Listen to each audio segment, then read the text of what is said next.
Muito bom dia, irmãos, irmãs, amigos, que a graça e a paz do Senhor esteja com todos. É verdade, vamos celebrar a nossa libertação, vamos iniciar hoje uma nova série, que é a continuação de uma que já tínhamos feito até à Páscoa.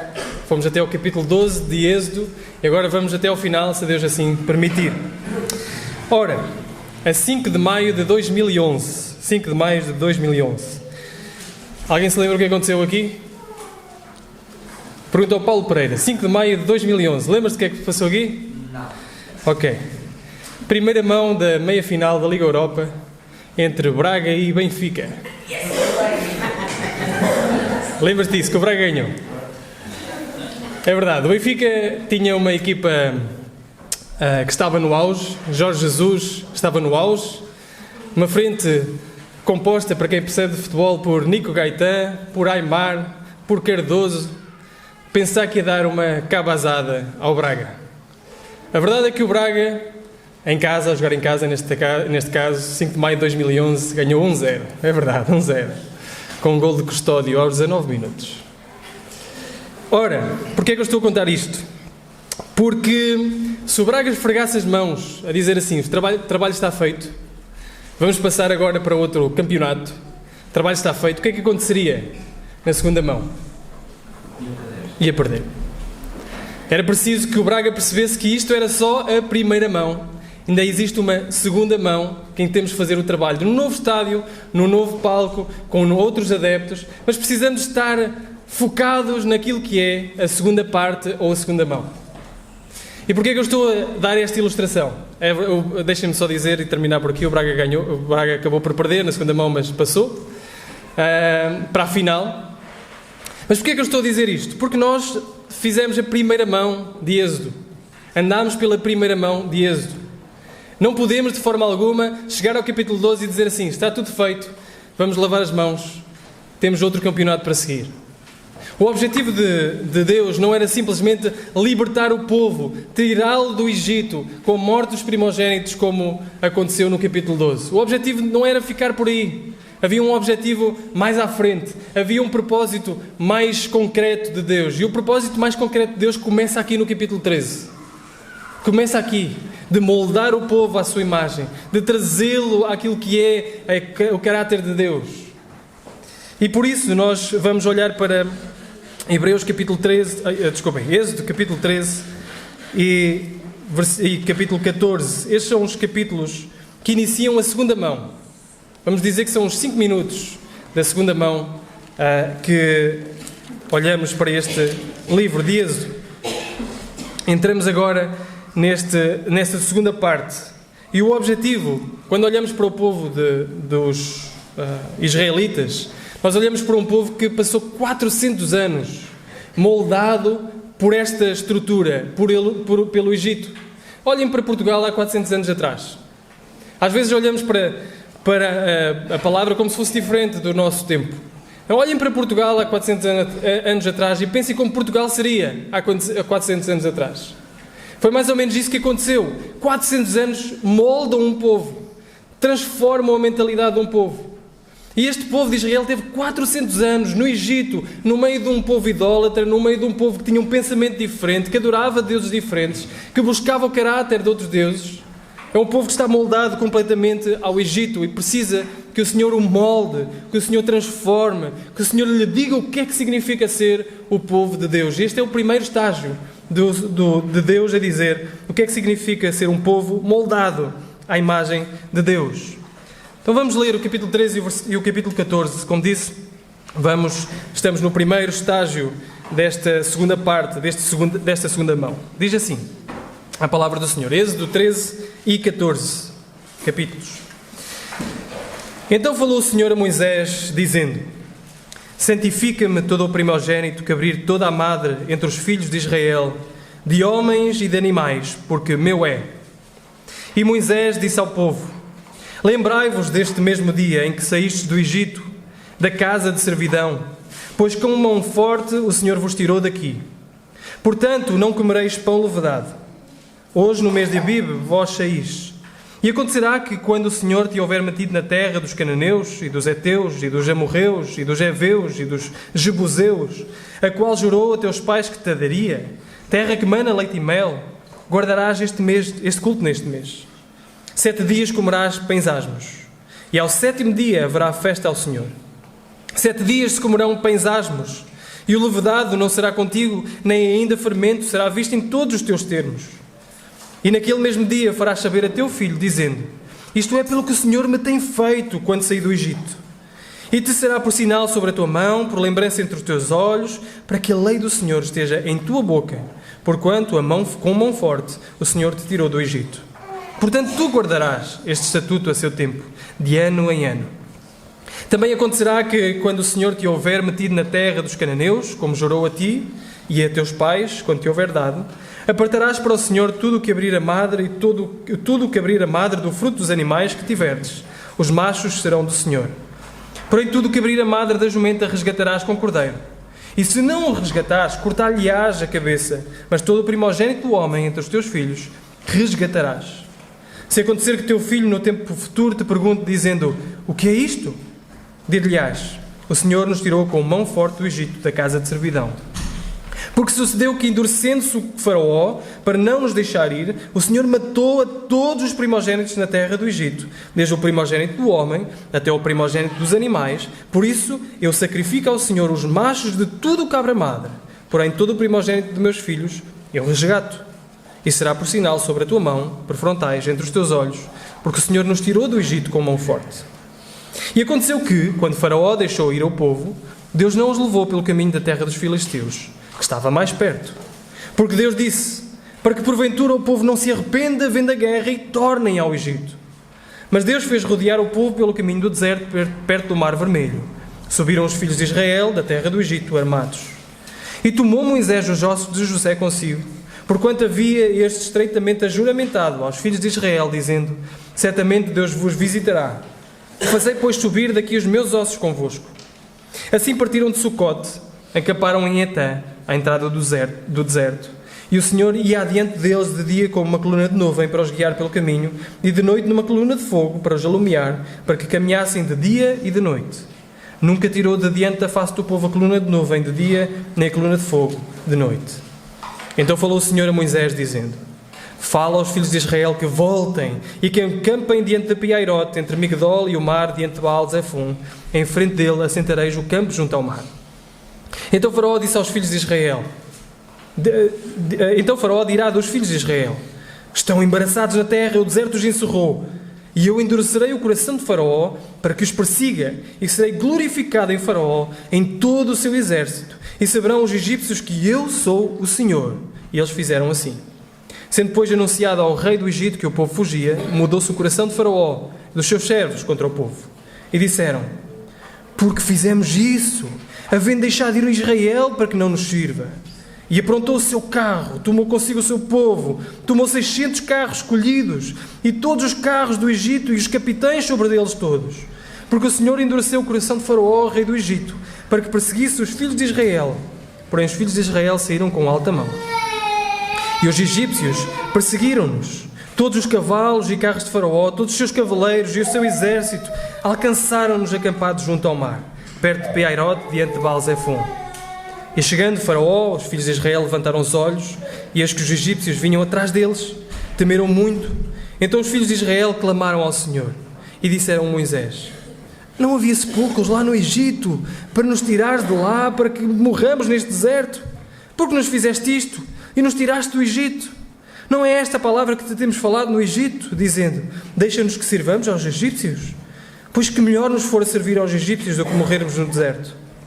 Moisés, porém, disse ao povo: não temais, estai quietos, vede o livramento do Senhor que hoje vos fará. Porque os egípcios que hoje vistes, nunca mais os vereis para sempre.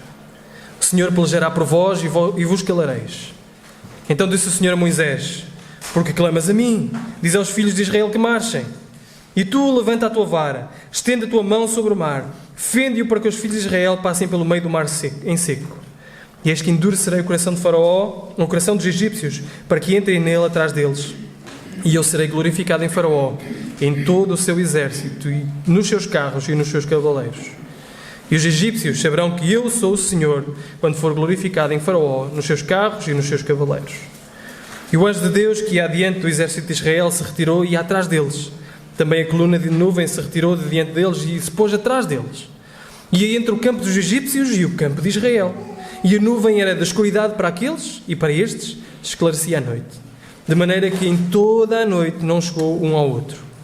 Então Moisés estendeu a sua mão sobre o mar. O Senhor fez retirar o mar por um vento forte oriental toda aquela noite. E o mar tornou-se em seco. As águas foram partidas. E os filhos de Israel entraram pelo meio do mar em seco. As águas lhe foram como muro à sua direita e à sua esquerda. E os egípcios seguiram-nos, entraram atrás deles todos os cavalos de Faraó e os seus carros e os seus cavaleiros, até ao meio do mar. E aconteceu que na vigília daquela manhã, o Senhor na coluna de fogo e de nuvem viu o campo dos egípcios, alvoroçou o campo dos egípcios, tirou-lhes as rodas dos seus carros, fez-los andar dificultosamente. Então disseram os egípcios: fujamos da face de Israel, porque o Senhor por eles peleja contra os egípcios. E disse o Senhor a Moisés: estenda a tua mão sobre o mar, para que as águas tornem sobre os egípcios, e sobre os seus carros, e sobre os seus cavaleiros. Então Moisés estendeu a sua mão sobre o mar. O mar retomou a sua força ao amanhecer. Os egípcios fugiram ao seu encontro. O Senhor derribou os egípcios no meio do mar, porque as águas, tornando, cobriram os carros e os cavaleiros de todo o exército de Faraó, que os havia seguido no mar, nem ainda um deles ficou. Mas os filhos de Israel foram pelo meio do mar em seco. As águas foram-lhe como muro à sua mão direita e à sua esquerda.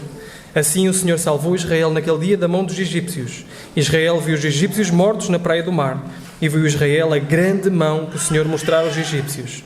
E temeu o povo ao Senhor, e creu no Senhor e em Moisés, seu servo.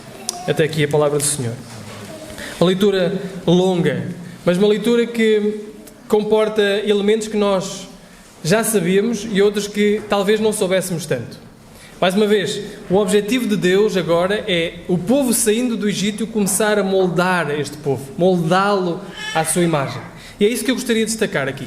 Gostaria de destacar 4 verdades acerca do que é o povo de Deus. O Senhor vai mostrar o que é o povo de Deus através destas 4 verdades.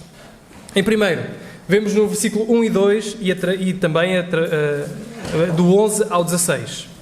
Existe aí uma prática que o Senhor institui. O Senhor institui uma prática que é santificar, consagrar. É isso que Ele faz. Ele diz no versículo 2: santifica-me todo o primogênito que abrir toda a madre entre os filhos de Israel, dos homens e dos animais, porque Ele é meu. Da última vez que nós estivemos lá, da última vez que estivemos no capítulo 12, vimos o Senhor a instituir uma festa. Era a festa da Páscoa. O Senhor instituiu a festa da Páscoa, a matança do Cordeiro, para relembrar o povo do sacrifício que foi necessário para retirá-los de lá, para retirá-los do Egito.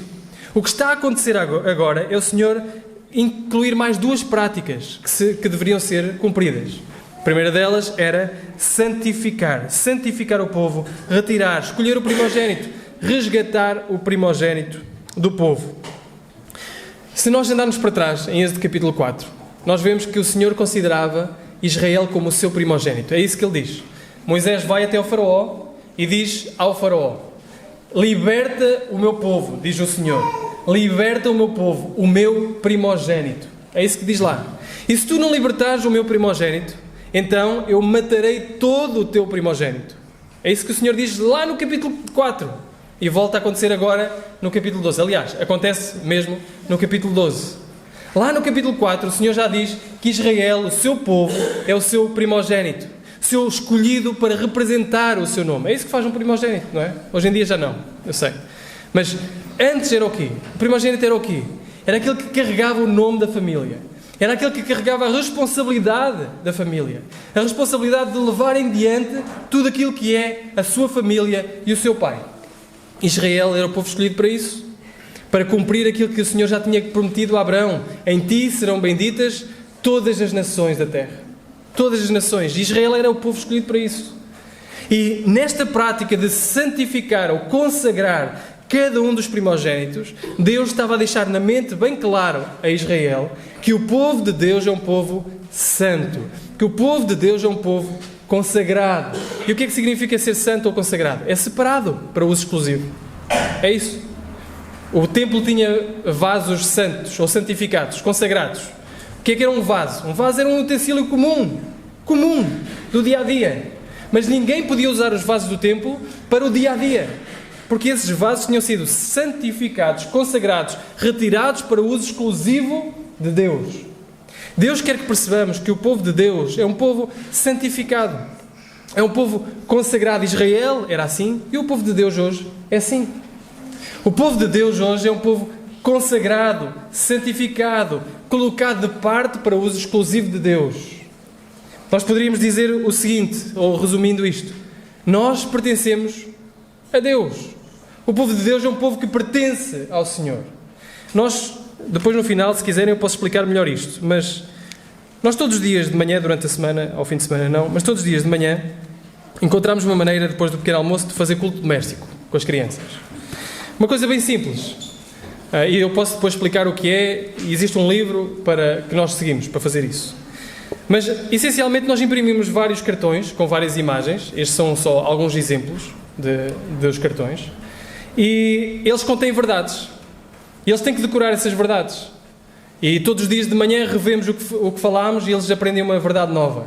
E até Inês, na sua linguagem, consegue dizer isto. Portanto, isto para crianças que dá para muitas, não é?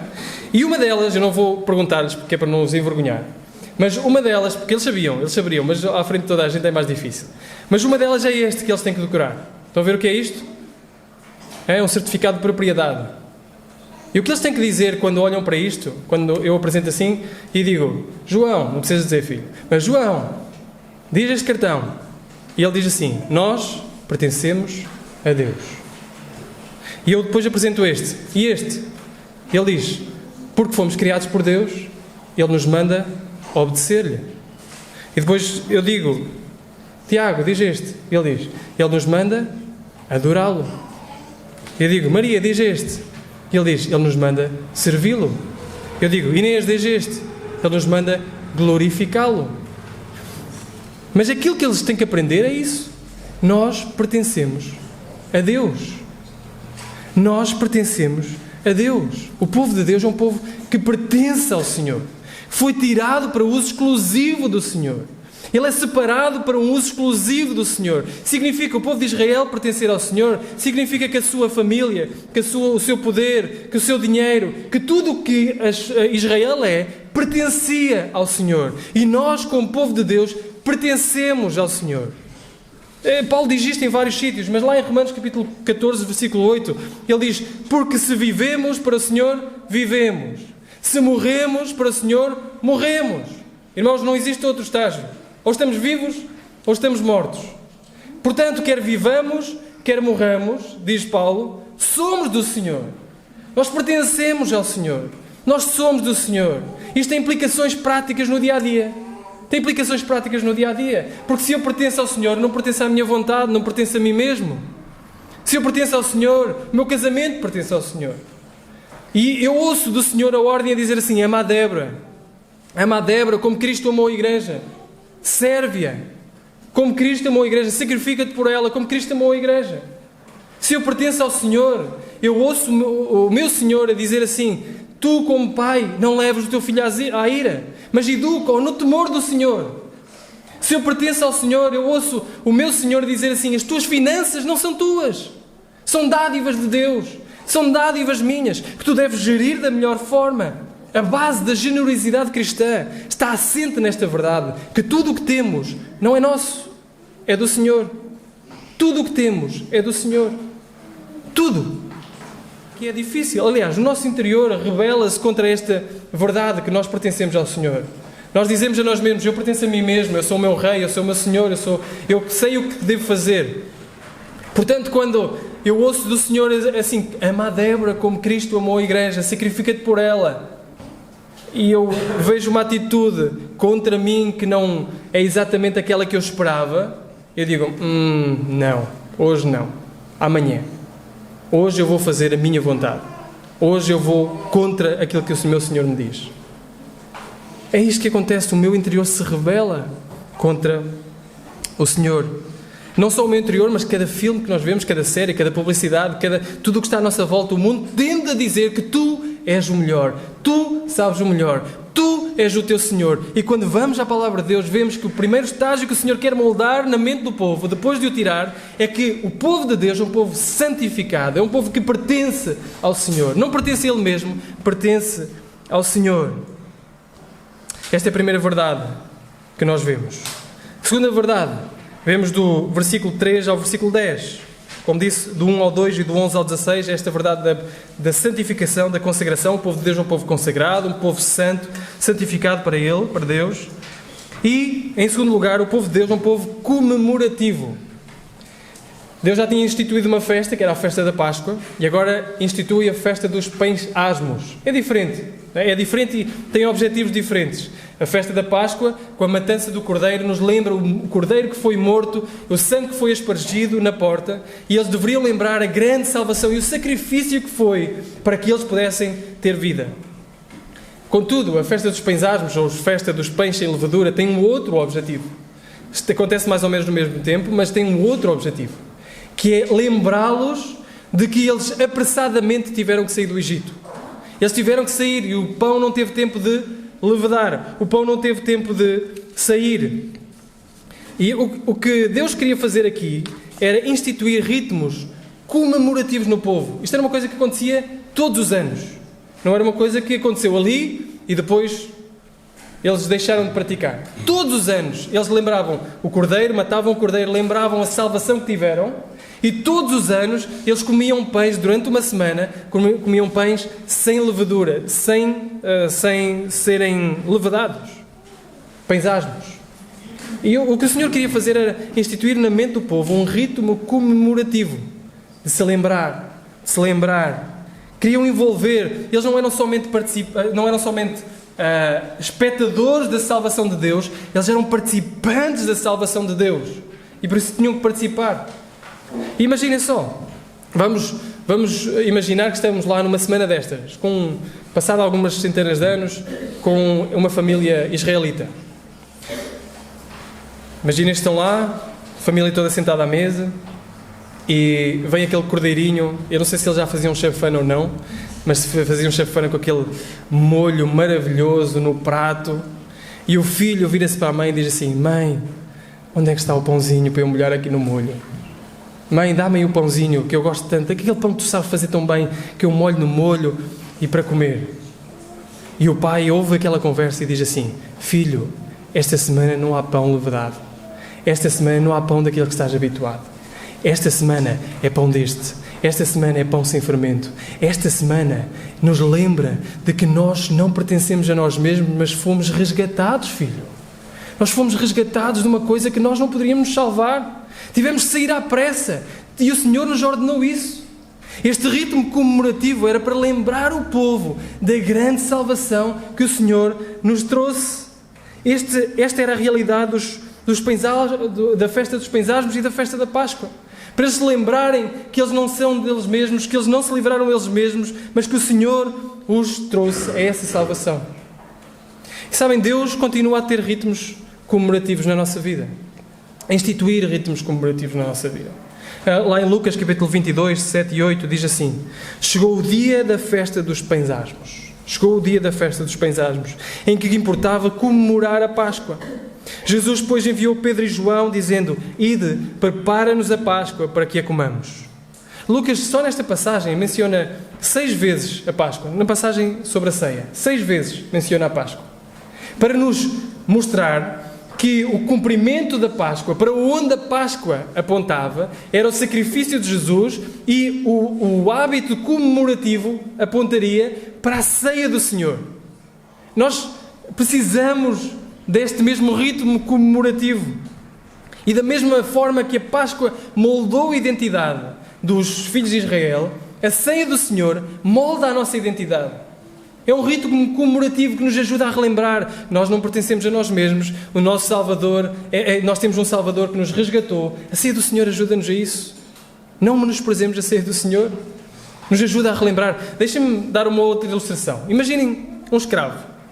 Um escravo que é liberto do seu senhor. Aliás, um escravo que serve a um senhor mau. Um senhor terrível. Um senhor que o obriga a fazer coisas que ele não quer, em momentos que ele não quer. Ele é um senhor terrível. E passa um homem, vê aquele cenário, sente compaixão e resgata e compra aquele servo. Compra-o por uma nova liberdade. Resgata-o dessa mesma situação. Trá-lo a esse novo estado.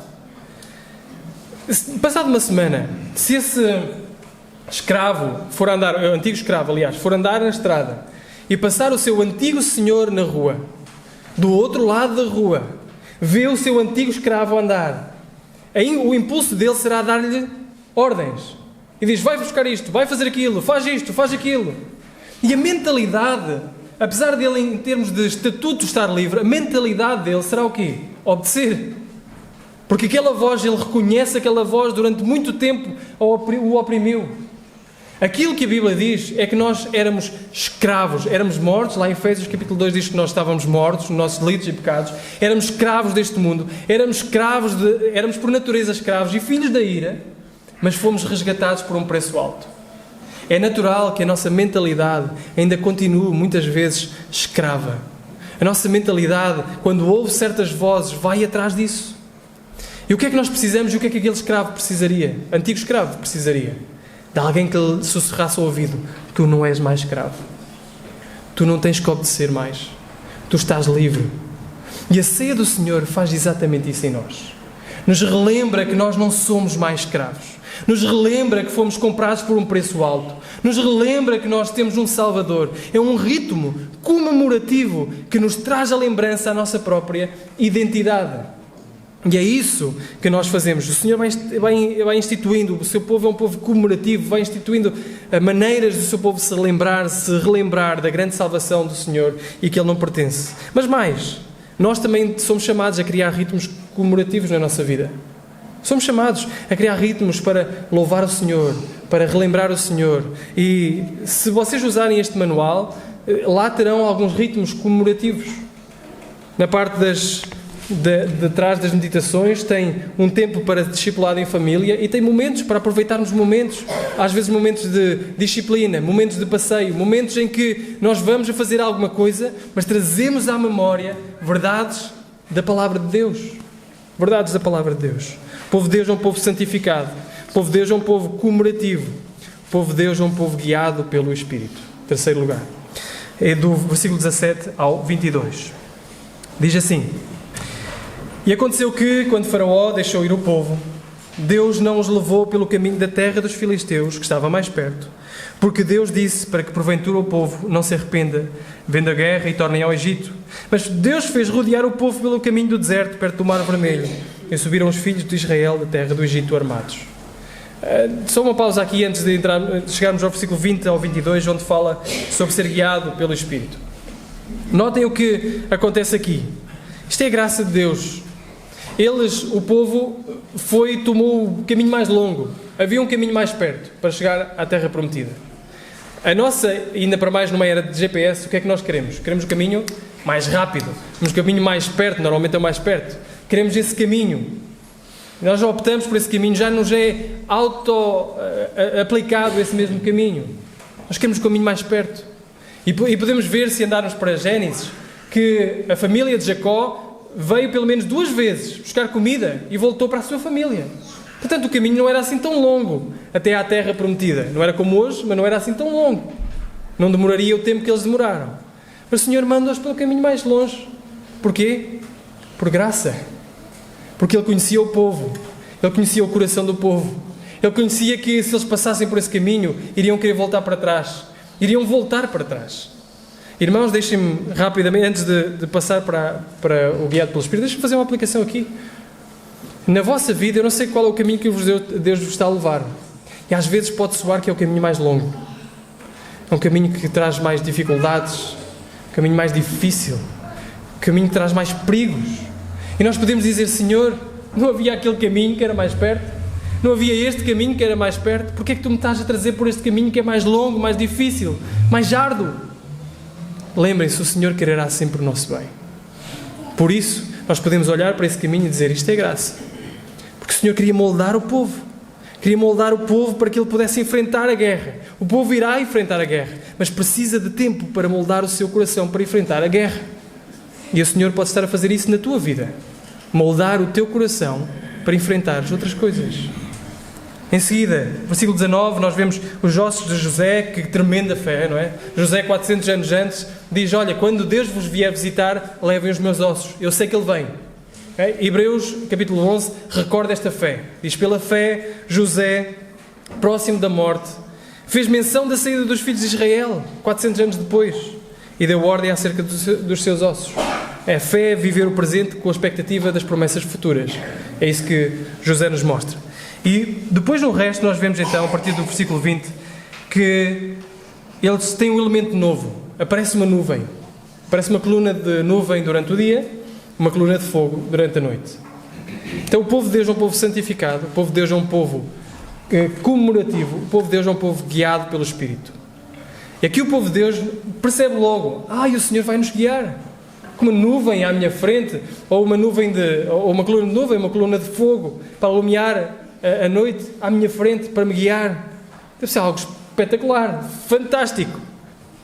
E se nós não tivermos cuidado, nós podemos dizer assim, Senhor, era tão bom viver nestes dias. Hoje eu tenho que escolher, tenho que andar aqui a pensar, tenho que perceber, tenho que errar muitas vezes. Quão bom seria ter uma nuvem à minha frente para me indicar o caminho?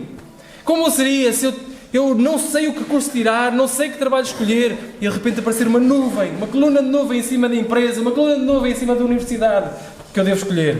Eu não sei com quem casar, e de repente aparece um coração de fogo em cima da cabeça de com quem temos que casar. Então não seria bom? Podemos cair neste erro de pensar que aquele tempo é que seria bom. Mas o que acontece, e eu gostaria de argumentar, é que hoje nós temos algo muito melhor do que uma coluna de nuvem ou uma coluna de fogo. Nós temos a presença de Deus, temos a presença do Espírito Santo no nosso interior, daqueles que creem e são salvos. Aqueles que creem e são salvos têm o Espírito Santo dentro deles. Aqueles que creem e são salvos têm o Espírito que ilumina a palavra, têm o Espírito que lhe mostra a natureza e o caráter de Deus, lhe mostra a vontade de Deus. Aquele que é salvo tem o Espírito, diz Paulo lá em Romanos capítulo 8. Diz que aqueles que têm o Espírito são filhos de Deus. E é isso que acontece. Eles têm o Espírito, são filhos de Deus. Portanto, cada vez que nós dizemos não às tentações e sim a Jesus, nós temos a ser guiados pelo Espírito. Cada vez que nós dizemos não a esta herança, ou este mundo terreno, e sim à herança espiritual, nós temos a ser guiados por Deus. Cada vez que nós dizemos não à nossa concupiscência e à nossa vontade e buscamos na palavra de Deus a sua própria vontade e estudá-la e meditar nela, nós estamos a dizer sim à vontade de Deus. A questão então não é propriamente se nós temos uma coluna de fogo ou uma coluna de nuvem à nossa frente, é se nós buscamos aproximar-nos de Deus com humildade, buscamos aproximar-nos de Deus com submissão, buscamos aproximar de Deus com interesse, e esperando que o Espírito alumie a nossa vida. É isso que interessa. O povo de Deus é um povo guiado pelo Espírito. E ser guiado pelo Espírito não é uma coisa esotérica, uma coisa fantástica, uma coisa de visões, uma coisa que nunca ninguém viu. O ser guiado pelo Espírito é o Espírito a alumiar a sua palavra na nossa vida para nos dizer aquilo que nós devemos fazer. Isso é ser guiado pelo Espírito. Nós devemos aproximar da palavra de Deus não como um cadáver. Sabem, eu tive o prazer, acho eu, ou o desprazer, não sei bem, de assistir a 2 autópsias, em contexto de estudo, 2 autópsias. A primeira delas, eu acho que já contei isto, a primeira delas, para me preparar, estava cheio de medo, para me preparar, comecei a ver um filme em casa. Desmaiei no sofá sozinho. Mas fui depois, no dia a seguir fui. E não era assim tão mau, então era melhor ver ao vivo do que no computador. E nós muitas vezes tratamos a palavra de Deus exatamente dessa forma, dissecamos. Então, para aqui o fígado, para ali o intestino, para ali o rim, para ali isto, para ali aquilo. E esquecemos de tratar a palavra de Deus como o que ela é. Hebreus capítulo 4 nos diz que a palavra de Deus é viva e eficaz, como uma espada de 2 gumes que penetra tudo, que divide tudo, que discerne até os pensamentos do nosso coração, discerne até os pensamentos e intenções do nosso próprio coração. E quando nos aproximamos da Palavra de Deus, nós devemos aproximar com esta submissão, com este temor, sabendo que ela é viva e que o Espírito Santo a torna viva nas nossas vidas. E por isso também devemos estudá-la. Não sei porque nós começamos a associar o pouco estudo à grande espiritualidade. Não é isso que a Palavra de Deus diz. Nós devemos estudá-la com este espírito de submissão e temor, mas devemos estudá-la. Mais uma vez, nós como igreja queremos incentivar toda a igreja a estudar a Bíblia. Por isso é que nós produzimos também estes manuais para nós podermos, em antecipação, estudar a Palavra do Senhor, preparar o nosso coração para a Palavra do Senhor. O povo de Deus é um povo santificado, o povo de Deus é um povo comemorativo, o povo de Deus é um povo guiado pelo Espírito e, por fim, vemos o povo de Deus é um povo coberto pela fidelidade e poder de Deus. Coberto pela fidelidade e poder de Deus. Entramos neste episódio que conhecemos tão bem, de filmes, não é? Conhecemos tão bem este episódio. E aqui vemos 2 coisas dentro desta fidelidade e poder. É a fidelidade na nossa infidelidade e o poder na nossa fraqueza. O poder, a fidelidade na infidelidade do povo e o poder na fraqueza do povo. E é isso que nós vemos. O povo de Deus é um povo coberto por esta fidelidade e poder, mesmo quando o povo é infiel e fraco. E é isso que vemos aqui. O Senhor queria mostrar mais uma vez a sua força e a sua fidelidade. Por isso ele relata nos primeiros versículos o que é que iria acontecer. E diz especificamente porquê. Versículo 4 diz: eu endurecerei o coração de Faraó para que os persiga e serei glorificado em Faraó e em todo o seu exército. Saberão os egípcios que eu sou o Senhor. E eles fizeram assim.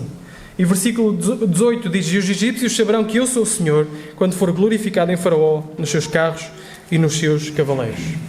Então, Israel caminhava. Parece que o Senhor os liderou a uma armadilha. Estavam ali, estavam presos. Atrás tinha o Mar Vermelho, à frente tinha um exército que os queria devorar, que os queria destruir. 2 milhões de pessoas ali presos. Nós poderíamos pensar que é o fim. E se estivéssemos lá, com certeza pensaríamos que era o fim. Imaginem só, o povo é guiado, chega a uma parte e só vê mar. Um mar enorme. Só vê mar. Só vê águas. Mas pronto, mas aquilo, eles estão a ser guiados por Moisés, vão conversando, se calhar bem com os bolsos cheios, a dizer assim: olha, eu consegui um colar da fulana, eu consegui não sei o quê, eles deram-me isto, eles deram-me aquilo, porque eles despojaram os egípcios. Estavam a falar disso. De repente, alguém olha uma nuvem de poeira atrás. E começa a ver, o que é aquilo? Uma tempestade de areia? O que é que será aquilo? Começam a olhar melhor e veem as caras dos soldados egípcios. Agora digam-me, eram soldados que vinham com uma cara amigável? Eram soldados que tinham perdido os seus filhos. Eram soldados que tinham perdido os seus primogénitos. Soldados que queriam com toda a certeza dizimar, não deixar nem sequer as crianças viverem. Queriam matar 2 milhões de pessoas. Eles veem aquilo e começam a ficar alarmados. O que é que foi isso que aconteceu? O Senhor não foi justo para connosco. O Senhor não foi bom para connosco. O Senhor não está a ser fiel para connosco. É isso que vemos a partir do versículo 10. Eles levantam os seus olhos, veem os egípcios que vinham atrás deles e temeram muito. Então os filhos de Israel clamaram ao Senhor e começaram a dizer: não havia sepulcros lá para sermos mortos. Preferíamos servir aos egípcios do que vir para aqui ser mortos. Nós preferíamos isto, preferíamos aquilo. E o Salmo 106, versículo 7, relata este episódio e diz: os nossos pais no Egito não atentaram às tuas maravilhas, não se lembraram da multidão das tuas misericórdias, foram rebeldes junto ao mar, o Mar Vermelho. Eles são rebeldes, são infiéis, estão-se a rebelar, não se lembraram que o Senhor tinha acabado de destruir ou quase destruir um povo que era o povo mais poderoso da terra. Mas o Senhor faz isto para demonstrar a sua fidelidade, para derrotar finalmente o seu inimigo. Para finalmente derrotar o seu inimigo. Parece um bocado aquela questão, não sei se já tiveram essa experiência, com quem tem filhos, se já teve essa experiência. Chega-se ao Natal e nós compramos um presente para as nossas crianças. Compramos uma bicicleta, não é? Imaginem, bicicleta. E há aquela expectativa de vamos dar a bicicleta ao nosso filho, o nosso filho vai ficar contente e todas essas coisas. Agora está-me a lembrar, pois, ok. Eu não me lembrei disto quando preparei a ilustração. Estava a lembrar que eu era exatamente isto que eu vou acabar de dizer, está bem? E nós chegamos e entregamos, dia 25, entregamos o presente. Na expectativa do nosso filho saltar, do nosso filho se rejubilar. E o que é que ele faz? Faz uma birra. Porque não era aquela bicicleta que ele queria. Porque não era aquela cor que ele queria. Porque a bicicleta não é isto ou é aquilo. Porque simplesmente gosta de fazer birras e quando recebe presentes. E o que é que isto gera no pai? O pai apetece fazer o quê? Não queres? Ele leva à loja. Acabou, não tens presente. Não é? Apetece fazer isso. Apetece fazer isso. E o que é que o Senhor faz? O Senhor podia ter dito assim: vocês não querem? Querem morrer aqui? Ou querem morrer? É melhor morrer. Está bem, eu faço outro povo. Eu não tenho problema com isso. Mas não, o Senhor o que é que diz? O Senhor, no versículo 13, Moisés diz ao povo: não temam, estejam quietos e vede o livramento do Senhor, porque hoje vos fará, porque os egípcios que hoje vistes, nunca mais vereis para sempre. Vocês vieram aqui agora com um propósito específico de ver a minha fidelidade quando vocês são infiéis, de ver a minha força quando vocês são fracos. É isso que acontece. E o povo de Deus é assim. Tantas vezes somos infiéis, tantas vezes nós fugimos da vontade de Deus, tantas vezes somos fracos quando pensamos que somos fortes. E o Senhor permanece fiel. O Senhor é forte quando somos fracos. O Senhor é fiel quando nós somos infiéis. E Ele demonstra isso aqui. O povo de Deus é um povo coberto pela sua fidelidade, um povo coberto pelo seu poder. E é isto que nós vemos no poder. Deus trabalha, o padrão de Deus é este, trabalhar na fraqueza. E nós vemos, andamos para o livro de Juízes e chegamos e existe um exército enorme contra o povo de Israel. E o Senhor diz assim: desses milhares que estão prontos para a guerra, retira milhares. E o juiz diz assim: agora já podemos ir à guerra? Não, tira mais, tira mais, tira mais, tira mais. 300 chegam. Para combater milhares, 300 chegam. Porque eu quero que tu saibas que a vitória é minha, não vossa. Eu quero que tu saibas que sou eu que tenho poder, não és tu.